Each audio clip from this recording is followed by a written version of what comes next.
I was the maid of honor for my best friend, Emily, and let me tell you, the day Emily married Jake was supposed to be the happiest day of her life, but it turned into the most legendary public execution I have ever witnessed in real time, and yes, I am still cackling about it. 3 years later. Emily and Jake had been together 7 years. 7. They met in college when Jake accidentally spilled an entire tray of cafeteria lasagna on Emily's white sneakers, and instead of yelling, she laughed so hard she snorted, and that was it. They were done for. Jake proposed on the beach at sunset with a ring he saved, up for 2 years to buy, and Emily cried so hard she almost drowned in her own tears. Classic them? The problem was Emily's mom, Karen. Karen is the kind of woman who introduces herself as Emily's mother, like it's a title and not a biological fact. She wore white to the engagement party, white, to her own daughter's engagement party. She told everyone it was winter white and not the same as bridal white. But we all saw the tags still dangling from the sleeve. That should have been our first warning. Karen spent the entire wedding planning process acting like she was the one marrying Jake. She demanded final say on every single detail. The flowers weren't elegant enough. The band wasn't classy enough. The venue was too rustic, even though it was a 5-star vineyard that costs more per plate than most people's rent. Every time Emily tried to push back, Karen would start crying about how she only wants the best for her baby, and Emily, being the sweetest human alive, would cave. By the time the wedding week rolled around, Karen had bullied the planner into adding a mother-daughter dance that Emily never asked for, changed the signature cocktail to something called Karen's Kiss, and somehow got herself announced as presenting the bride like this was 1852, and Emily was livestock. The morning of the wedding, Karen showed up at the bridal suite in a floor-length, white beaded gown that looked like it cost more than the venue, actual wedding dress. Not winter white, not off-white, not eggshell. Bridal, white, with a train. She told Emily it was champagne, and when we all stared, she snapped, "It's couture, you wouldn't understand." Emily was so stressed she just whispered, "Okay, Mom," and went back to getting her hair done while we all texted each other in a group chat titled Operation Kill Karen. The ceremony was outside on a perfect 75-degree day.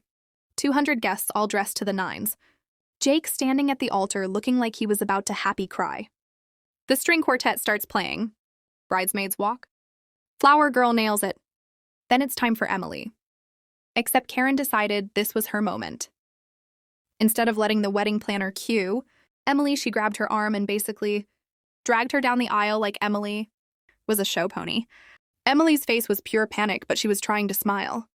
Karen is beaming, waving at people like she's the Queen of England. When they get to the front, Karen doesn't step aside. She stands there, dead center, holding Emily's hand like she's about to give her away to Jake herself. The officiant, a chill guy named Pastor Mike, clears his throat and says gently, "Karen, if you could take your seat." Now, Karen smiles this tight little smile and says loud enough for the first 5 rows to hear, "I just want everyone to know how proud I am of my daughter today, Pastor." Mike tries again. "Karen, please." Karen ignores him and turns to the crowd. "I raised her all by myself, you know.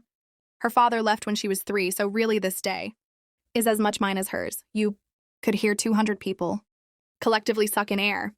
Emily's face went white under her makeup. Jake looked like he was about to leap off the altar and tackle her. I'm standing there as maid of honor, trying to figure out if I'm legally allowed to body check a 58-year-old woman in 4-inch heels when Jake's best man Tyler, lean handsome, ex-Marine Tyler, who never raises his voice, leans over and says into the microphone he was supposed to use later, "For the toast, Karen, get off the stage, or I will remove you myself." Dead silence. Karen laughs this fake little laugh. "Oh, Tyler, don't be dramatic." Tyler doesn't blink. "I'm not asking again."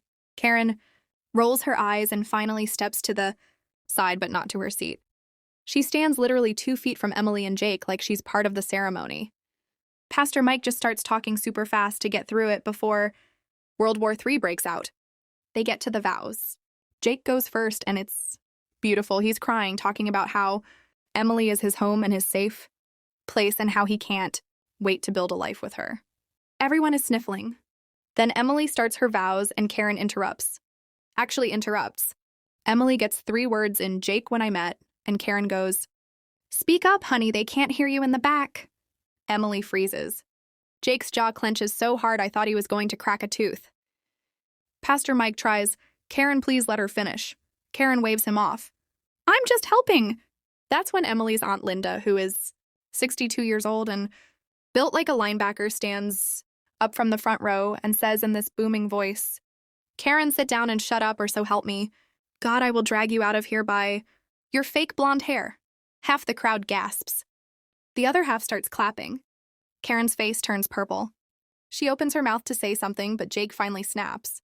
He turns to her full body and says loud and clear, "You have made this entire day about you. You wore a wedding dress to your daughter's wedding. You hijacked the planning. You turned her into a prop. This is the last time you will ever embarrass her in public. Get out." Karen starts fake crying. "How can you speak to me like that? I'm her mother." Emily, who has been silent this entire time, finally speaks, and when she does, her voice doesn't even shake.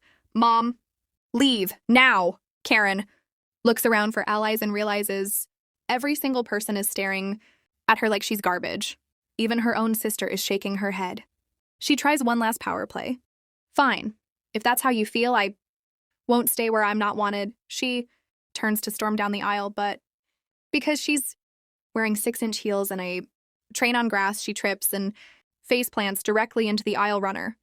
Her dress rips all the way up the back, exposing a pair of Spanx that say bride, tribe, and rhinestones, because of course they do.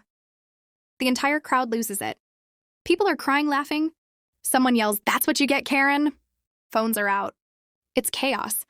Tyler walks over, helps her up by the elbow like a bouncer, and escorts her all the way out while she's screaming about lawsuits and how we're all jealous of her. Security meets them at the gate, and apparently she's escorted off property entirely.